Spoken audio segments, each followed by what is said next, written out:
벌써 2025년이 한 달이 지났고 2월이 됐네요. 로마서 10번째 시간입니다. 저는 여러분이 이 주일날 아침 메시지에서 로마서의 흐름을 계속 따라 주었으면 합니다. 절기에 따라서 이렇게 말씀이 뜨문뜨문 연결되기 때문에 또 그 사이에 다른 메시지들도 이렇게 전하기 때문에 아마 로마서를 집중해서 읽기가 쉽지 않을 겁니다. 그래도 로마서를 관심을 가지고 계속 읽어보고 또 묵상해 주었으면 하는 소망을 저는 가지고 있습니다. 제가 전하는 메시지가 너무 어렵거나 부담이 되지 않을까 걱정을 하고 있습니다. 10번째 시간이기 때문에 지난 시간에 서머리를 간단히 리뷰를 해보자면 1장에서는 전반부의 사도 바울이 자기를 소개하다가 복음을 소개하는 것으로 확 넘어간 것을 우리가 볼 수가 있죠. 복음은 모든 사람에게 구원을 주시는 하나님의 능력이고 복음에는 하나님의 의의가 나타나서 믿음에 이르게 한다는 메시지를 선포했습니다. 1장 후반부에서는 안 믿는 사람의 죄, 불신자의 죄, 이방인의 죄에 대한 이야기를 했습니다. 이방인들은 하나님의 창조를 믿지 않고 당연히 따라서 하나님을 예배하거나 하나님께 영광 두기를 거절하고 또 마음에 하나님 두기를 거절한다. 거기에서 온갖 죄들이 등장한다 하는 말씀을 전했습니다. 2장에 넘어와서는 유대인의 죄를 얘기했습니다. 유대인들은 자기들은 율법을 정말 잘 알아서 율법의 선생이고 율법의 규모를 가지고 있는 사람이라는 자부심을 가지고 있었지만 좀 한꺼풀을 벗기고 들어가 보니까 말은 그렇게 하는데 그대로 살지 못하는 그런 모습을 가지고 있었다. 그걸 위선이라 그렇게 얘기를 해요. 그래서 유대인의 위선에 대한 이야기를 다루었습니다. 말씀대로 살지도 않으면서 구원의 확신을 가지고 있는 가증스러운 유대인의 모습을 가면을 벗겨내는 메시지였죠. 그래서 3장에 넘어왔는데 그러니까 1장, 2장을 정리해 보자면 이방인도 죄인이고 3장에 오니까 믿는다고 하는 유대인도 죄인이었다. 그 말을 하면서 3장에 와서는 우리 지난 시간 살펴본 것처럼 반론을 거기에 질문들을 받고 토론을 하고 반대 의견을 다루었습니다. 4가지 질문들이 있었죠. 그 질문을 하나하나 답변을 했습니다. 하나님은 악한 것만 보시는 하나님이 아니다. 하나님은 흙만 보시는 하나님이 아니라 백도 보시는 하나님이시다 하는 이야기를 기억하실지 모르겠지만 하나님의 의의가 드러나는 것은 인간의 죄가 하나님의 의를 드러내는 기능이 있는데 그렇다 할지라도 그것이 인간이 죄를 짓는 것에 합리화할 수는 없다. 그런 말씀을 통해서 오직 하나님만 참되시다. 이게 지난 시간의 메시지였던 것입니다. 오늘 말씀은 3장의 중반의 말씀으로서 인간의 죄를 더 깊이 들여다보고 있는 말씀입니다. 자, 오늘 말씀은 세 부분으로 나눌 수가 있습니다. 첫째 부분은 10절에서 12절. 이게 첫 번째 부분이고요. 두 번째 부분은 13절에서 18절, 그 다음에 세 번째 부분은 19절에서 20절인데요. 자, 첫 번째 부분은 하나님의 탄식으로 시작이 됩니다. 탄식. 자, 10절을 보세요. 기록된 바 의인은 없나니 하나도 없으며 깨닫는 자도 없고 하나님을 찾는 자도 없고 다 지우쳐 함께 무익하게 되고 선을 행하는 자는 없나니 하나도 없도다. 뭐가 없다는 거예요? 선을 행하는 자. 의인. 하나도 없다. 그 표현으로 보면 없으니 없으며 없도다. 그렇게 정리해 보겠습니다. 한번. 없으니 없나니 없으며 없도다. 예. 하나도 없다는 것입니다. 마치 솔로몬이 구약의 전도서에서 헛되고 헛되며 헛되고 헛되니 모든 것이 헛되도다라고 말한 그런 리듬이죠.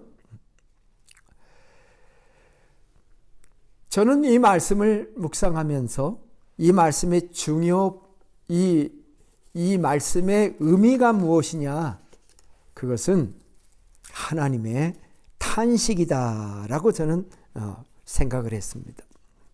물론 인간은 의인이 하나도 없다 하는 말 맞습니다. 사실 규정하는 것도 있지만 하나도 없네. 이것은 탄식입니다. 우리가 뭐를 사야 되는데 돈이 하나도 없다면 그 탄식이죠. 하나도 없네. 의인이 하나도 없다라고는 하나님의 마음. 성경은요, 장구한 세월을 통해서 의인에 대한 가르침이 참 많습니다.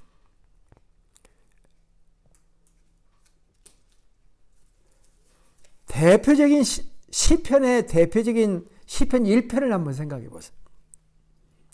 복 있는 사람은 악인들의 길을 따르지 아니하며 죄인들의 길에 서지 아니하며 오만한 자의 자리에 앉지 아니하고 오직 여호와의 율법을 즐거워하여 그 율법을 주야로 묵상하는도다. 그는 시냇가에 심은 나무가 철을 따라 열매를 맺으며 그 잎사귀가 마르지 아니한 같으니 그가 하는 모든 일이 다 형통하리로다. 악인들은 그렇지 아니하며 오직 바람에 나는 기어와 같도다. 그러므로 악인들은 심판을 견디지 못하며 죄인들이 의인들의 모임에 들지 못하리로다. 무릇 의인들의 길은 여호와께서 인정하시나 악인들의 길은 망하리로다. 자, 시편 1편은 의인들에 대한 얘기죠. 거기 그 영어로 읽으면 오만한 자의 자리에 앉지 아니하고 sit예요. 악인의 꾀를 따르지 않는 것은 work예요. work 그 동사로 보면 work, stand, sit. 의인의 삶이라는 게 뭐냐? 악인들의 꾀를 따르지 않고 죄인들의 길에 서지 않고 오만한 자의 자리에 앉지 않는 게 의인의 길이다. 이게 시편의 구조죠. 거기에 의인들의 모임이라는 단어가 있고 의인의 길이라고 하는 단어가 있습니다. 야, 이렇게 시편은 의인의 길을 우리들에게 말씀해 온 거죠. 시편과 잠언서를 보면 의인이라는 단어와 의인의 삶에 대해서 100번도 넘게 안내를 해왔습니다. 그런데도 불구하고 바울은 지금 의인은 없나니 하나도 없도다라고 얘기를 하고 있습니다. 이거 단식이에요. 그렇게 의인의 길을 말해 놨는데도 불구하고 의인이 없도다. 장탄식이죠. 그런데 성경을 읽어보면 가끔 성경에는 의인이라고 하는 존재가 등장을 합니다. 예를 들면 창세기 6장 9절에 보면 노아를 설명할 때 이렇게 설명했습니다. 노아는 의인이요 당대 완전한 자라. 그는 하나님과 동행하였으며. 에스겔서에 보면은 3명의 의인이 등장해요. 에스겔서 14장 14절 여기도 좋죠. 에스겔서 14장 14절에 보면은 비록 노아, 다니엘, 욥 이 3사람이 거기 있을지라도 그들은 자기의 공의로 자기의 생명만 건지리라. 나 주 여호와의 말이니라. 공의라는 단어가 거기 나옵니다. 그러니까 이 세 사람은 righteousness, 의롭다라고 지금 얘기를 하고 있습니다. 그런데 이 구절이 참 묘해요. 자기 생명만 건지는데 우리가 보통 의인을 얘기하면 다른 사람의 생명까지도 구원할 수 있는 존재를 상상할 수 있잖아요. 뭔가 이 말씀에 보면 한계가, 리미테이션이 있어요. 실제로 보면 노아는 자기 식구 8식구만 구원을 했고요. 다니엘과 욥은 자기 생명만 건진다. 왜 그럴까요? 아마도 인간의 의라고 하는 것이 절대적인 의가 아니라 상대적인 의, 다른 사람하고 비교해 보면 의인인데 하나님 앞에는 절대적인 의인이라고 말하기는 좀 어려운 것이 아닌가라는 생각을 해보게 되는 것입니다. 성경은 롯이라는 사람을 이렇게 설명해요. 베드로 사도가 롯을 의로운 롯이다, 그렇게 표현을 했어요. 롯이 누굽니까? 아브람을 따라 쫓아갔다가 아브람의 품을 떠나서 소돔 고모라에 갔다가 천사를 맞이하고 아브람의 중보 기도 때문에 간신히 살아남은 사람을 롯이라고 했다면 아브라함은 더 의인이라고 해야 되는 거 아니겠습니까? 그런데 베드로는 롯을 의인이라고 말을 했다라고 하는 것입니다. 전도서 7장 20절에 보니까 중요한 구절 하나가 나옵니다. 선을 행하고 전혀 죄를 범하지 아니한 의인은, 자, 잘 들어보세요. 선을 행하고 전혀 죄를 범하지 아니하는 의인은 세상에 없기 때문이다 라고 얘기를 합니다. 이게 그 답이 될 수 있을 것입니다. 비록 성경에 의인이라고 말한 사람들이 등장을 해요. 몇 사람이. 그렇지만 그들의 의인의 삶에 한계가 있다는 것을 암시하고 있어요. 인간은 전혀 죄를 범치 않는 의인은 될 수가 없다. 그 말이 이미 구약에 나와 있습니다. 오늘 본문인 3장 10절의 첫 단어가 뭡니까? 첫 단어가 기록된 바입니다. 기록된 바. 그죠? 대부분의 성경학자들은 이 기록된 바의 시작이 시편 14편일 것이라고 생각을 해요. 시편 14편 1절로부터 3절을 한번 찾아보세요. 오늘 본문의 말씀이 거의 흡사하게 등장해요.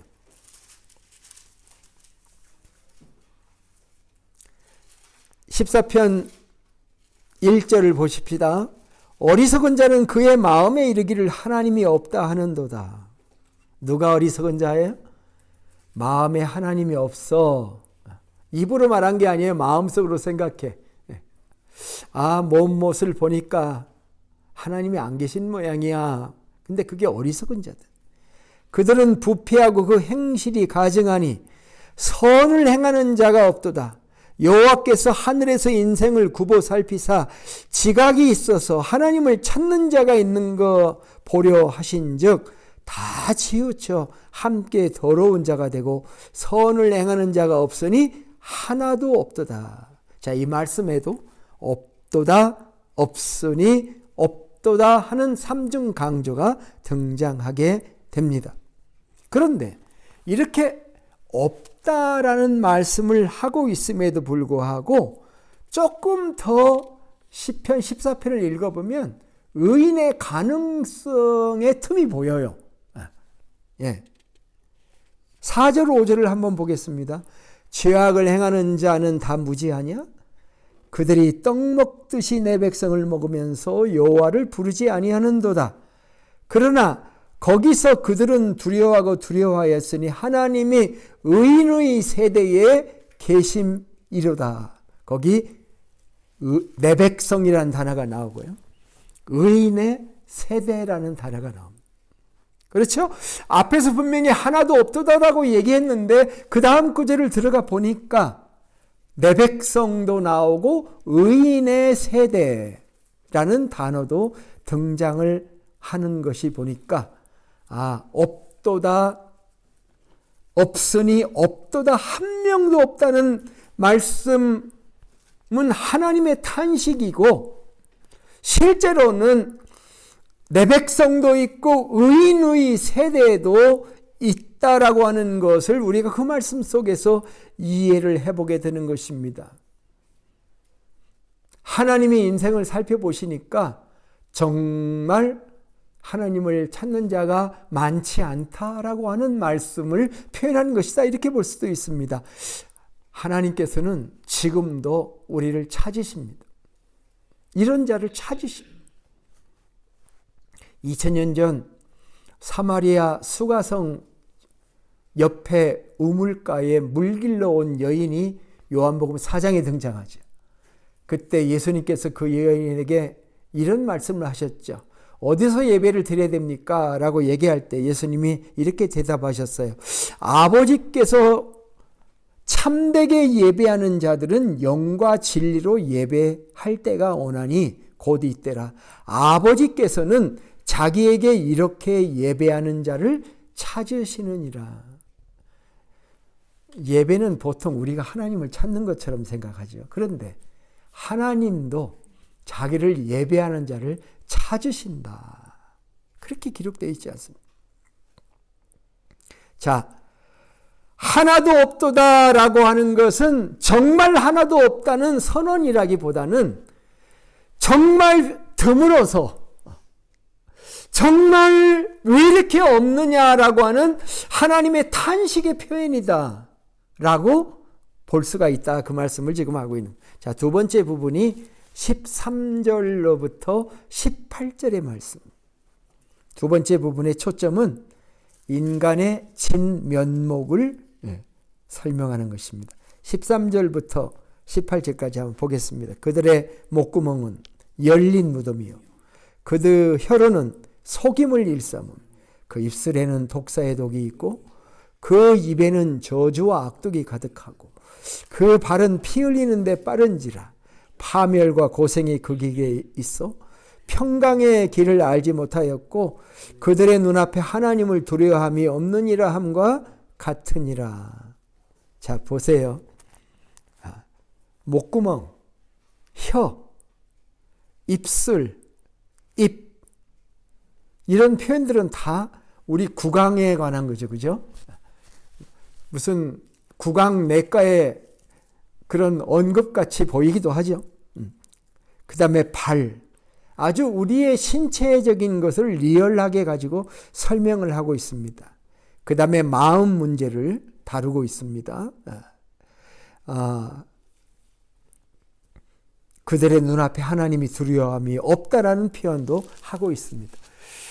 인간들이 이렇게 부패했다는 것을 설명하려고 지금 하고 있는 것입니다. 여기에 두 가지 직유가 나오는데 하나는 뭐냐면 열린 무덤이라고 하는, 그들의 목구멍은 열린 무덤이요 라는 표현이 있죠. 이 열린 무덤은 시편 5편 9절에 나오는 그런 말씀인데, 그들의 입에 신실함이 없고 그들의 심증이 심히 악하며 그들의 목구멍은 열린 무덤 같고 그 혀로는 아첨하나이다 라고 하는 시편 5편 9편에서 가져온 것으로 봅니다. 열린 무덤이 뭐냐고 하면은 이스라엘 백성들의 장례 문화를 이해해야 됩니다.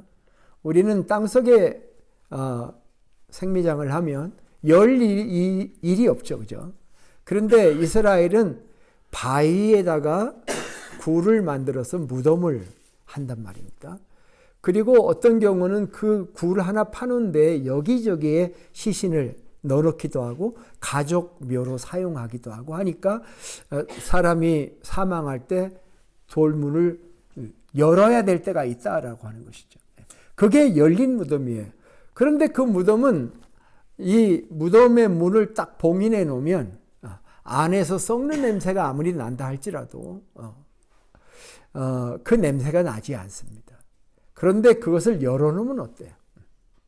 그러니까 무덤의 문 하나로 봉인되어 있어요. 들어가 보면 여기저기 그냥 굴만 이렇게 파놔서 희채를 그냥 넣는 거니까 썩는 냄새가 얼마나 나겠습니다. 그런데 우리의 목구멍이 바로 그렇다라고 얘기를 하는 것입니다. 그 다음에 독사의 독이라는 표현도 나옵니다. 언어 생활에 다 관한 것입니다. 입을 열면 무덤의 냄새가 나온다, 썩은 냄새가 나온다, 그런 뜻이에요. 말을 하면 그 말이 아름다운 말이 나오는 것이 아니라 열린 무덤에 악취가 나는 말을 한다, 그런 얘기가 되는 거죠. 악인의 언어 생활에 대한 얘기를 하고 있는 것입니다. 그 다음에 독사의 독이라고 하는 것은 시편 140편 1절에서 3절에 나온 말입니다. 이거 생물학적 묘사입니다. 살무사나 이런 그 독사 종류의 그 뱀들은 어금니 밑에 독주머니가 있어요. 그래서 사냥을 할 때 못을 꽉 물으면 눌리잖아요. 꽉 물으니까. 그럴 때 그 어금니가 눌리면서 그 밑에 있는 그 독주머니에서 독이 나와가지고 물어 뜯어서 죽는 게 아니라 그 독으로 물은 그 짐승이나 생물을 죽이는 것이 바로 그런 것입니다. 그러니까 목구멍은 열린 무덤 같고 입술에는 독사의 독이 있어서 말을 한번 하면 거기에서 독이 나와서 듣는 사람을 죽이는 치명적인 존재다. 그렇게 얘기를 하고 있는 거죠.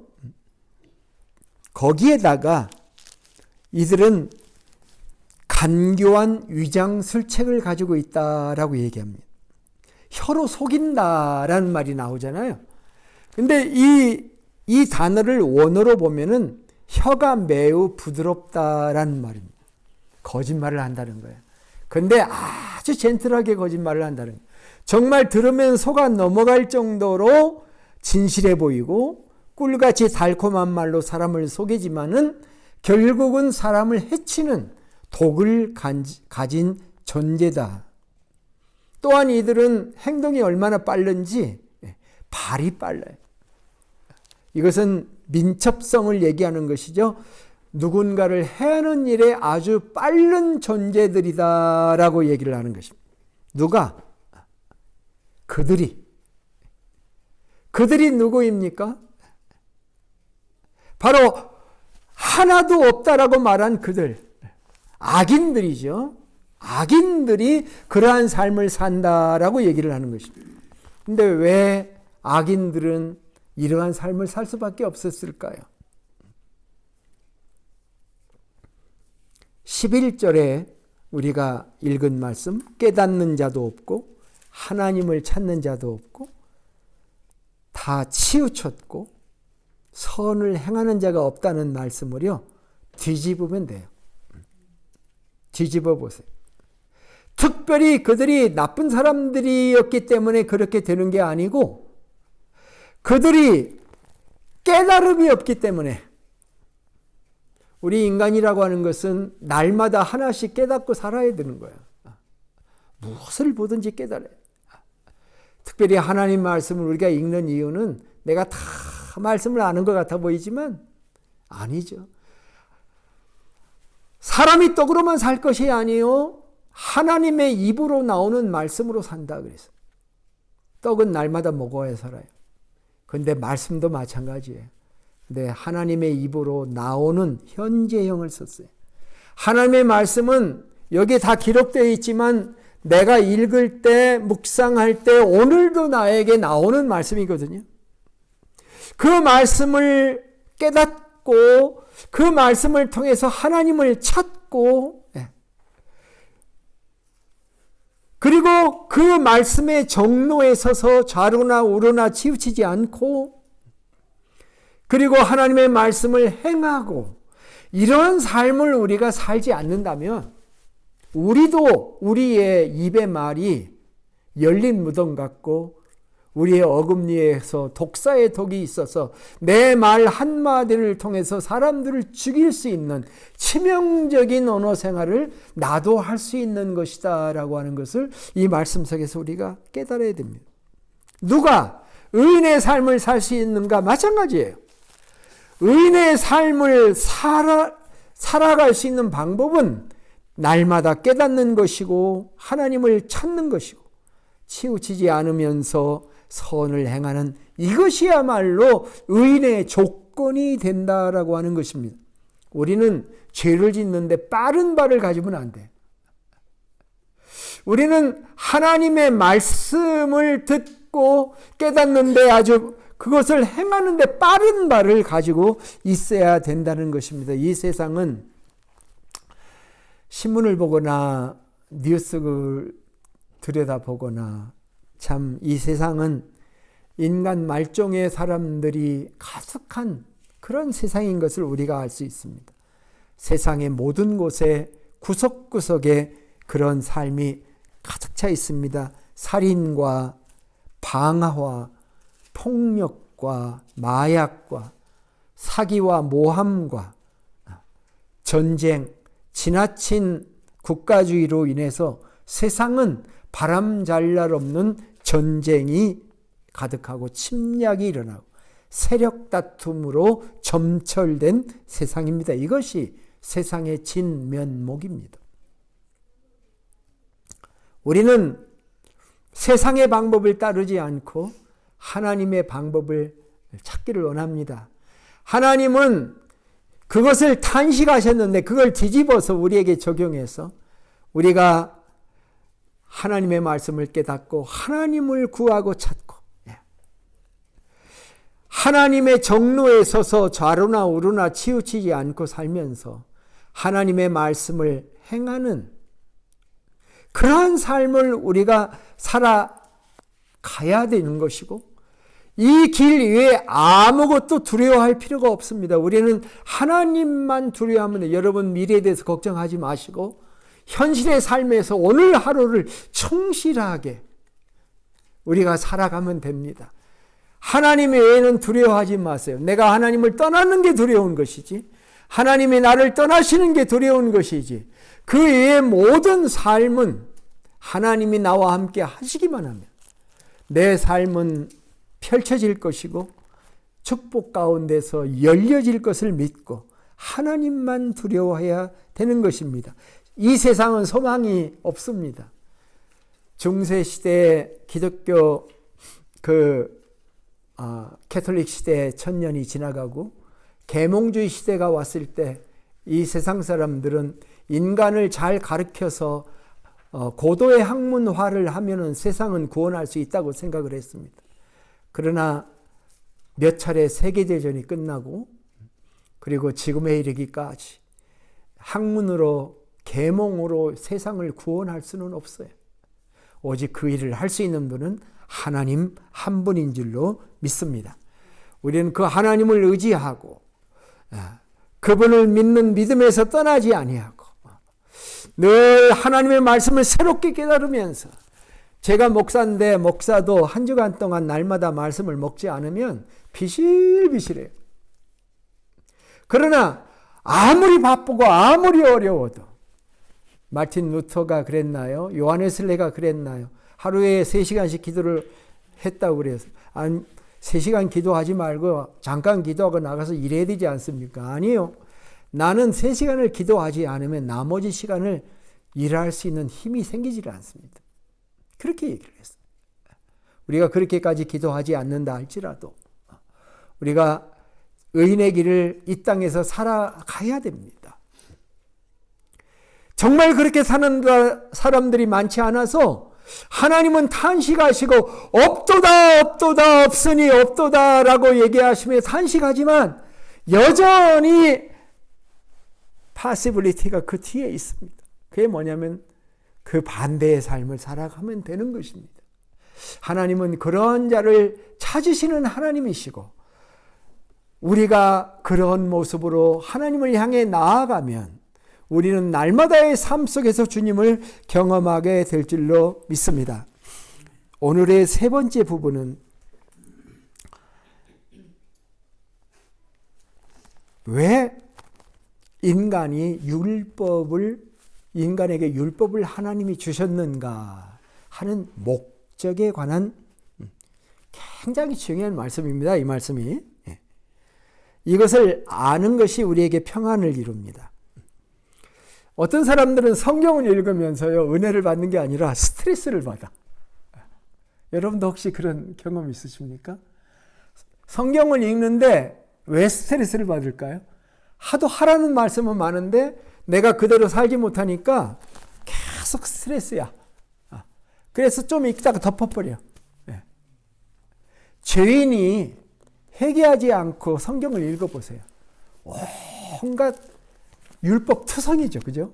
하라 하라 하지 마라 하지 마라. 신앙생활은요, 하라 하라 하지 마라 하지 마라 하는 그것을 하고 많은 그것을 따라가는 것이 신앙생활이 아니에요. 율법에 목적이 있어요. 목적이. 하나님이 이 성경을 우리에게 주신 목적이 있다는 거예요. 그 목적이 뭐냐? 자, 19절부터 20절을 한번 같이 읽어보겠습니다. 우리가 알거니와 무릇 율법이 말하는 많은 율법 아래에 있는 자들에게 말하는 것이니 이는 모든 입을 막고 온 세상으로 하나님의 심판 아래 있게 하려 함이라. 그러므로 율법의 행위로 그의 심을 얻을 육체가 없나니 율법으로는 죄를 깨달음이니라. 여러분, 세상법은 목적이 뭘까요? 세상의 법. 자, 우리 나라의 법이 있죠. 형법도 있고 민법도 있고 여러 가지 법이 있습니다. 이 세상의 법은 목적이 뭐냐고 하면은 질서를 유지하고 사회를 안정하게 하려고 세상법을 만들어 놓습니다. 하나님의 법도 그런 기능이 없는 건 아니에요. 그런데 오늘 말씀에서 율법의 목적이 뭐라고 얘기하고 있습니까? 율법의 목적은 이제 그게 결론인데 그 앞에 모든 사람의 입을 막는 거예요. 모든 사람의 입을 딱 막게 한다는 것입니다. 입을 막고 하나님의 심판 아래 있게 하려 한다라고 하는 것입니다. 그러니까 세상법은 범법자를 규제하기 위해서 있죠. 그죠? 죄를 지은 사람을 범법자라고 그러죠. 죄를 범한 범법자를 갈라내서 죄를 못 짓게 하려고 하는 게 세상법의 목적인데 하나님의 법, 이 율법의 목적은 범법자가 아니라 모든 사람을 죄인을 만드는 것이 하나님의 말씀의 목적이다 하는 거예요. 모든 사람의 입을 딱 막아.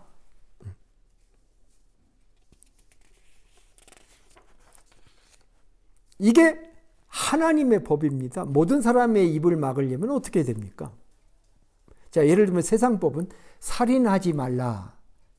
그럼 형법이 있을 거예요. 살인하면 몇 년형에 처한다 이런 법이 나오잖아요. 그런 살인이 뭡니까? 세상법에서는 칼이나 흉기를 가지고 사람을 육체적으로 죽여야 살인이에요. 근데 하나님의 법도 살인하지 말라고 그러죠. 그런데 예수님이 오셔서 뭐라고 얘기했습니까? 살인이 뭐냐라고 얘기할 때 예수님은 미워하는 것도 살인이다 라고 말씀했죠. 미워하는 것도 살인. 마태복음 5장을 어떤 사람이 읽다가 충격을 받았어요. 미련한 놈이라고 하는 것도 지옥불에 던져지리라. 예수님이 그렇게 얘기했어요. 자, 똑똑한 사람들은 몇 프로가 있죠. 세상에 한 10%를 똑똑한 사람이라고 합시다. 그러면 10%가 볼 땐 90%는 미련한 사람이야. 근데 자기보다 못하다고 느껴서 미련한 놈이라고 말하는 것도 인격 살인이다 라고 얘기를 하는 거예요. 성경에서. 자, 모든 사람의 입을 막으려면 적당한 율법 가지고는 모든 사람이 해당이 안 돼요. 하나님은 그 10 커맨드멘트를 주면서 예수님이 오셔서 그걸 재해석하셨잖아요. 재해석하면서 간음도 성적인 육체적인 것만 간음이 아니라 마음에 품으면 간음이다 라고 율법의 정신을 해석해 주셨어요, 예수님께서. 자, 그러면 십계명이 얼마나 차원 높은 법이에요. 그런 법이 없어요. 형사가 와가지고 수갑을 딱 채워가면서 너 옆집 사람들을 마음으로 미워했지 하고 우리를 잡아갈 수 있습니까? 너 마음으로 간음했지 하고 우리를 벌을 줄 수가 있습니까? 없죠. 그런데 하나님의 말씀은 그렇게 돼 있잖아요. 모든 사람의 입을 막고 모든 사람의 를 심판할 수 있도록 하나님이 하기 위해서 율법을 주셨다라고 얘기를 지금 하고 있지 않습니까? 높은 법입니다. 너무너무 차원이 다른 법을 하나님이 우리에게 주셨어요. 왜 하나님이 그렇게 주셨을까요? 그거 지키라고요? 그게 아니라는 겁니다. 하나님은 우리에게 네가 얼마나 죄인인가 하는 것을 깨달아야 된다라고 하는 거예요. 율법의 목표가 바로 그거예요. 율법으로는 죄를 깨닫는 것이다. 20절 후반부인데요. 그 말씀이 20절 전반부에 뭐라고 얘기했습니까? 그러므로 율법의 행위로 그의 앞에 의롭다 하심을 얻을 육체가 없다. 육체가 없다. 무슨 말입니까? 육체가 없다는 것은 사람이 없다 하는 말하고 똑같아요. 우리가 육체를 가지고 있으니까. 자, 행위로 구원에 이르러 보려고 하는 모든 노력이 다 헛수고다라고 하는 거예요. 없어. 율법을 지켜서 의롭다함을 얻을 수 있는 방법 없다 너희들. 내가 그거 깨닫게 하려고 내가 율법 준 거야. 율법의 펑션은, 기능은 죄를 깨닫는 거야. 이렇게 지금 말씀을 하고 있는 건 놀라운 말씀입니다. 우리가 지난 시간에 출애굽기 공부하면서 하나님의 마음속에 담겨 있는 걸 우리가 나눈 적이 있습니다. 하나님은 10장, 출애굽기 20장에서 십계명을 주셨어요. 25장에서 서약식을 해요. 지키겠나이다. 근데 하나님은 속으로 너희들 못 지켜. 그래도 서약식은 필요하다. 그래, 서약 한번 해봐. 서약하고 너희들이 지킬 수 있는가 한번 봐. 하나님의 심정이에요. 그래서 모세를 두 번째 불러가지고 40일 동안 가르쳐 준 게 뭡니까? 성막을 그때 가르쳐 주잖아요. 서약식 한 후에예요. 성막 제도를 가르쳐 주셔서 그 성막이 뭐라고 그랬어요? 번제, 소제, 속건제, 속제제, 화목제, 이 5가지 제도를 통해서 제사함 받는 길을 가르쳐 주신 거예요. 왜? 저들이 못 지키는 거 알기 때문에. 아예 제도를 만들어서, 성막 제도를 만들어서 한 손으로는 율법을 주시고 한 손으로는 성막 제도를 주셔서 율법을 통해서 죄를 깨닫고 성막 제도를 통해서 제사함을 받고, 그런 길을 하나님께서 구약에 만들어 놓으셨다. 그게 뭡니까? 율법을 지켜서 완전해질 영혼은 하나도 없기 때문이다 라고 하는 것입니다. 이것이 굉장히 중요한 것입니다. 왜 하나님께서는 우리가 죄가 무엇인지를 깨닫게 하는 것이 중요하였을까요? 하나님은 그것이 신앙의 입문이기 때문에 그래요.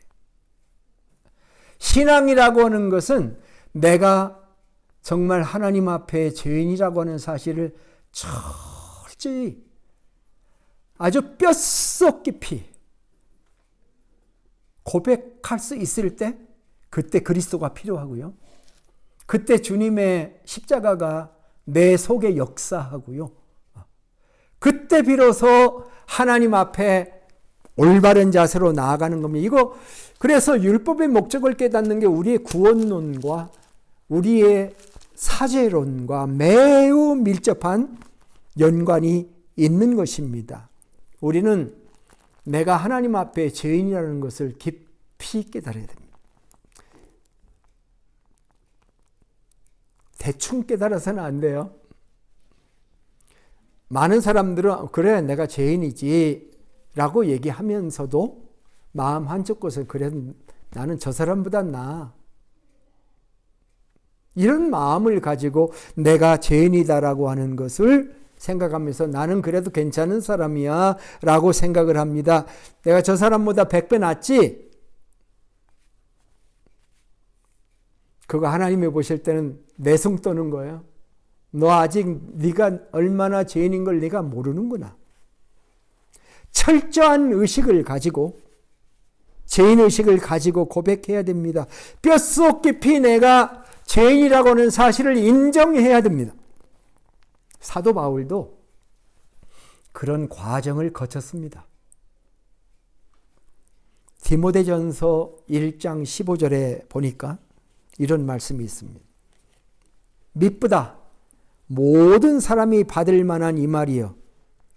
그리스도께서 죄인을 구원하시려고 세상에 임하셨다 하였도다. 죄인 중에 내가 괴순이라. 미쁘다 그랬어. 사도 바울은 자기를 죄인 중에 괴수라고 그랬어요. Sinners of whom I am chief.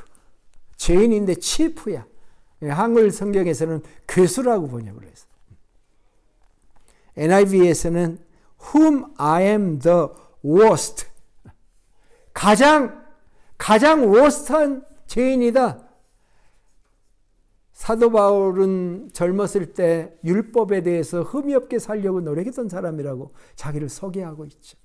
그런데도 불구하고 그리스도를 만난 이후에 자기가 얼마나 죄인인지 죄인 중에 괴수라고 하는 그런 고백을 하면서 주님 앞에 무릎을 꿇었던 것이죠. 사도 바울은 자기 속에 있는 죄성이라고 얘기합니다. 죄성을 깊이 깨달았던 사람. 그 대표적인 것을 로마서 7장 21절부터 24절을 한번 찾아보세요.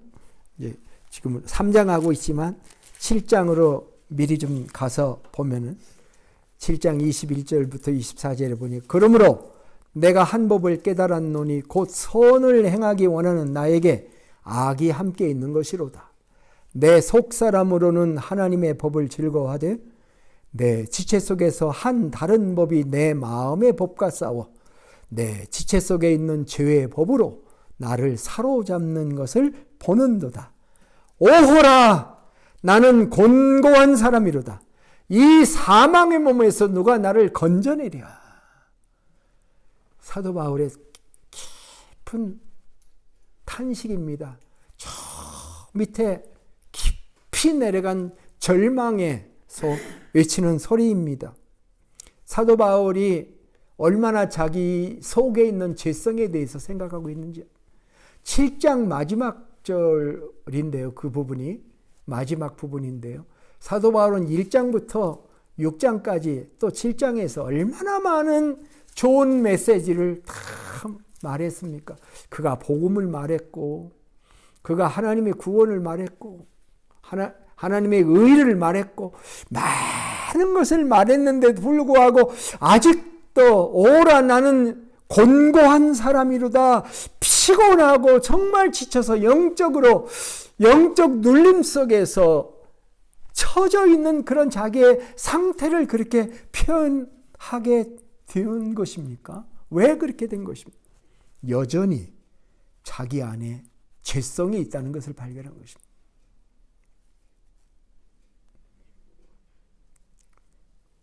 그것을 뭐라고 말하냐면 법이라고 그래요. 법. 내가 한 법을 깨달았다. 옛날에는 신앙생활을 할 때 예수만 믿으면 악한 생각은 다 없어져서 선한 생각만으로 충만해져서 그대로 천국까지 가면서 선한 일을 왕창 쭉 해나갈 수 있으면서 거의 거룩한 존재로 바꿔질 거라는 환상을 가진 적이 있었어요. 오늘날 지금도 그런 생각을 하면서 사는 사람들이 많아요. 그런데 신앙생활을 계속 하는데 말씀도 계속 듣고 은혜도 받고 하나님께 헌신하고 순종도 하는데도 불구하고 여전히 내 안에 악한 생각들이 들어오고 있고 들어와서 내 안에 머물고 있구나. 어떤 드라마의 제목이 Resident Evil이라는 그런 드라마가 있더라고요. Resident Evil이 뭡니까? 내 안에 들어와 있는 이불이잖아요. 마치 그런 것 같아요. 아니, 예수 믿으면 이런 것은 다 없어질 줄 알았는데 여전히 유혹이 있고 내 안에 그런 악한 생각을 할 수 있는 나인가? 이 사실에 대해서 사도 바울은 너무너무 괴로운 거예요. 그러다가 한 법을 딱 아하, 이거구나. 이건 법이야. 내가 죽을 때까지 이 법은 없어지지 않는 거야. 이렇게 얘기를 하는 거잖아요. 문제가 해결된 것은 아닙니다. 그런데 그런 고백을 하다가 7장 25절을 딱 보시면 상황이 탁 변합니다. 24절에서 죽겠다고 하다가 25절에서 뭐가 나옵니까? 한번 같이 읽어볼까요? 우리 주 예수 그리스도로 말미암아 하나님께 감사하리로다. 그런즉 내 자신이 마음으로는 하나님의 법을 육신으로는 죄의 법을 섬기노라. 이건 또 무슨 말입니까? 그게 위에서 말한 한 법을 깨달았다고 하는 것을 이야기하는 것입니다. 이 부분은 제가 7장을 다룰 때 더 구체적으로 이제 설명하게 될 것입니다. 상황은 달라지지 않았는데 인식이 달라졌어요. 전에는 예수 믿고 나면 내 안에 악한 것은 다 없어질 줄 알았는데 여전히 남아있고 성질도 그대로고 때로는 우리의 언어 생활도 그대로고 자기 자신을 실망시키는 일들이 우리에게 나타나는데 그 상황은 안 바뀌었는데 뭐가 바뀌었냐면 생각이 바뀌었어요. 인식이 바뀌었습니다. 이 문제는 영원히 해결할 수 없는 문제로 우리 안에 있을 거라고 하는 사실을 깨닫습니다. 마음으로는 하나님의 법을, 육신으로는 죄의 법을 따르는 그 성질 자체는 변화하지 않는다는 것을 알게 된 것입니다. 이거 내가 해결할 수 있는 문제가 아니라는 것을 알았습니다. 이것이 그에게 해탈입니다. 불교식으로 말하자면 해탈이에요. 그런데 불교의 해탈과 다른 게 뭐냐면 여기에서 구원자가 나타나는데 누가 구원자냐면 7장 25절대로 주 예수 그리스도라고 하는 존재가 그 원인 인자가 되는 것이죠. 해결자는 예수 그리스도입니다. 그는 자기라는 관점에서 주님이라는 관점으로 넘어가게 됩니다. 그리고 여기서 감사가 나옵니다. 다시 주 예수 그리스도에게 돌아가는 것입니다. 자, 7장까지 갑자기 오게 됐는데 다시 돌아가서 정리하면 율법을 주신 목적이 뭐냐? 율법을 주신 목적은 그 율법을 잘 읽어보고 의미를 파악해서 내가 그것을 지켜서 그래가지고 의로운 자가 되어가지고 천국에 가는 그것이 율법을 주신 목적이냐? 아니다. 율법을 주신 목적은 그 율법에서 내 죄를 깨닫고 주 예수 그리스도에게 나오는 것이다. 이것이 지금 사도 바울이 우리에게 말씀하려고 하는 것입니다. 말씀을 맺겠습니다. 10절에 11절의 말씀 기록된 바 의인은 없나니 하나도 없으며 깨닫는 자도 없고 하나님을 찾는 자도 없고 다 치우쳐 함께 무익하게 되고 선을 행하는 자가 없는데 하나도 없도다라고 하는 하나님의 탄식을 우리가 보았습니다. 가끔요 성경은 인간을 동물하고 비교를 할 때가 있습니다. 생각나는 거 있습니까? 어떤 동물하고 비교했을까요? 이사야 선지자는 이사야 1장에 그렇게 말했죠. 1장 3절에 소와 나귀하고 비교를 했습니다. 소는 임자를 알고 나귀는 그 주인의 구유를 알고만은 이스라엘은 알지 못하고 나의 백성은 깨닫지 못하는도다. 자, 소는 뭐를 알아봐요? 임자를 알아봐. 주인을 알아봐, 소는. 나귀는 주인은 몰라보는데 구유를 알아본다고 그랬어요. 그러니까 소나 나귀의 특성을 지금 설명한 거예요. 그런데 사람은 그 주인도 알아보지 못한다. 지금 그런 얘기를 하고 있습니다. 내 백성은 깨닫지 못한다. 그건 뭐예요? 소나 나귀보다도 못하다 하는 얘기를 지금 하려고 하는 거잖아요. 예? 예. 잠언서 26장 11절에 보면은 이런 말씀이 있습니다. 개가 그 토한 것을 도로 먹는 것 같이 미련한 자는 그 미련한 것을 거듭 행하느니라는 말씀. 그러면 미련한 인간은 뭐하고 동격이에요? 개가 토한 것을 다시 먹어. 미련한 인간이 자기가 범한 것을 반복해. 미련한 것을 거듭 행한다. 인간과 개가 동격이죠. 마태복음 7장 6절에서 예수님께서 이렇게 말씀하셨어요. 거룩한 것을 개에게 주지 말며 너희 진주를 돼지 앞에 던지지 말라. 그들이 그것을 발로 밟고 돌이켜 너희를 찢어 상하게 할까 염려하라. 악인을 개나 돼지로 비교를 한 것을 우리가 볼 수가 있습니다. 어떤 교수가 사경회를 인도했다고 합니다. 그 사경회에서 그 인간을 쥐에다 비교를 했대요. 근데 요즘 유전적으로 쥐의 유전인자가 사람하고 99%가 같대요. 쥐하고 사람하고 유전인자가. 그래서 사람 새로운 약품이 나오면 사람에게 시험하는 거는 리스크가 있잖아요. 그래서 쥐를 가지고 테스트하잖아요. 왜냐하면 유전인자가 같아서. 예를 들면 사람의 당뇨병을 연구하려면 새로운 약품이 나오면 쥐에다 먼저 해본다 이거예요. 그런 식으로 사람과 쥐가 공통점이 있는데 쥐의 특성 중에 하나가 빛을 싫어한다는 거예요. 밝은 데 나오는 것을 싫어해서 쥐는 어둠컴컴한 저녁에 활동을 한다. 그때부터 활동을 시작하는 거예요. 마치 악을 행하는 자마다 빛을 미워하여 빛으로 오지 아니하나니 이는 그 행위가 드러날까 하며 요한복음 3장 20절의 말씀이에요. 그래서 인간도 쥐의 특성과 비슷하다. 그 교수가 이렇게 얘기했는지는 몰라요. 이건 내가 설명한 거예요.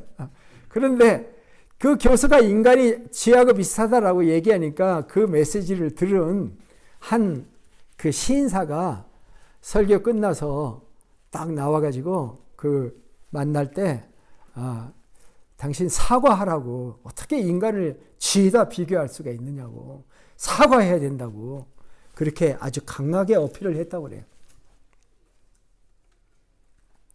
그랬을 때 그 교수님의 대답이 걸작인데 이렇게 얘기했다고. 당신 말 맞습니다. 사람을 쥐에다 비교한다는 것이 대단히 불공평합니다. 나는 정말 진정으로 사과합니다. 그런데 나는 쥐에게 사과합니다. 쥐들은 항상 쥐가 행동해야 하는 것만 하는데 사람은 행동에서는 아니 될 그러한 짓을 하고 있기 때문입니다. 우리는 동물이 안 하는 짓을 하고 동물보다 더 나쁜 죄를 짓고 살고 있습니다. 그러므로 나는 쥐에게 사과할 마음이 있습니다. 라고 말했다는 것입니다. 우리는 하나님의 형상으로 지음받은 존재들입니다. 그런데 아담 이래로 하나님을 떠났어요. 한 사람 아담, 한 가정인 노아. 하나님은 기다리다가 한 민족인 이스라엘을 선택해서 자기의 경륜을 펼치셨지만 이스라엘은 하나님을 떠났습니다. 그러나 하나님은 그 이스라엘에게 율법을 주시면서 그 율법 속에 복음을 넣어놨던 것입니다. 피 흘려서 죄사함을 받는 복음의 진리를 그 속에 이미 넣어놓으셔서 인간이 율법을 지켜서 구원받을 수 없다는 사실을 너무도 잘 아시는 하나님께서 율법이 아니라 율법 밖에서 율법 외에 하나님의 한 의이신 예수 그리스도를 보내서 구원의 길을 열어주신 것입니다. 우리가 이것을 받아들여야 합니다. 나의 죄성을 인정해야 됩니다. 사도 바울처럼 나는 죄인 중에 괴소입니다. 내가 살아온 날 동안 내가 한 말과 내가 한 행동들과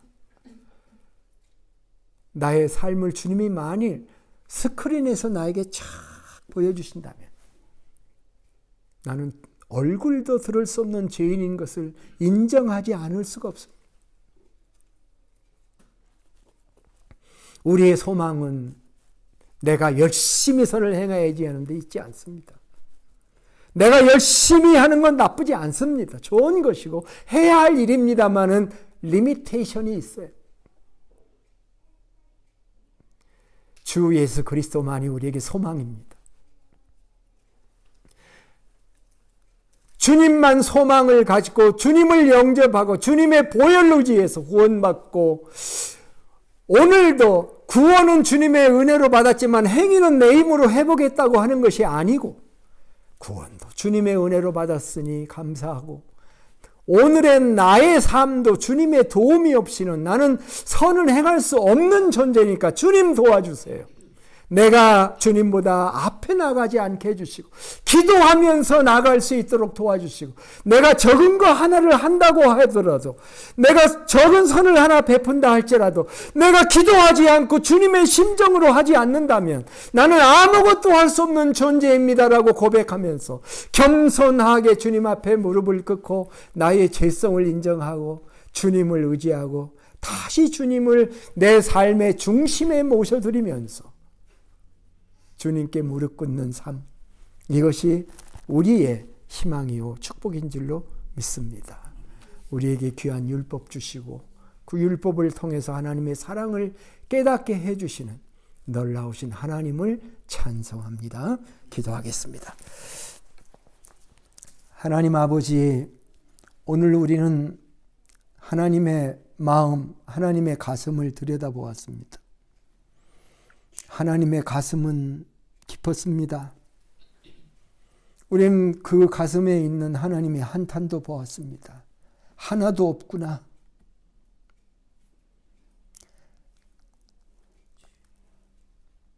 하나도 찾는 자가 없구나.